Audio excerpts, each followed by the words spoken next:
Hey everyone, Joe Crump.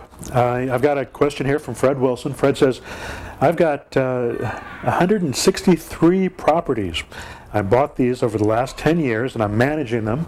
And my question is, how do you deal with cash flow problems when you have this many properties and trying to keep everything on track? How do you get cash flow to?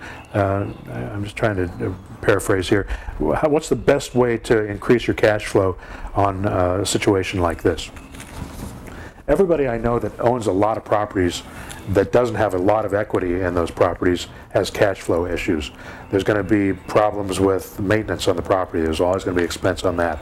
There's going to be problems with getting all your tenants to pay on time and every month.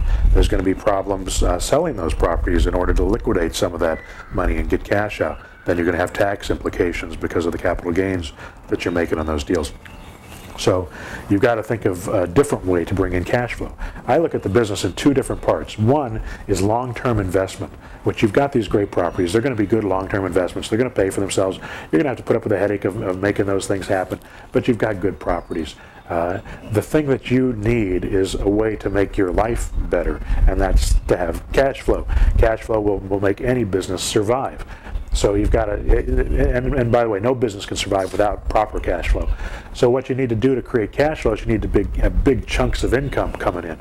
And that doesn't happen through rental income. Rental income may give you a small percentage coming in every month, but it's not going to give you the big chunks that you need. You know, where you'll need, in your case, it's going to be much more than this, but on the average person, and if they just had an extra $5,000, $10,000, $20,000 a month, it's going to make a huge difference to their business and what they can do and how they live. Because you want to have enough money to live on, and you want to have enough money to support your business as it's continuing to grow. So once you get the cash flow going, and the cash flow, by the way, will come from doing deals, by flipping deals. So you flip the deals to do the cash flow, you buy the properties to keep long-term and hold them either as lease options or as rental properties to get the long-term wealth. So you can do both of those things. So I'd say focus on flipping the deals and buying properties that are either substantially under market value or just buying properties that are at market value on terms and turning around for an assignment fee, make $5,000, $10,000, $20,000 depending on the price range of the property. Good luck with it though. You've got a good business going.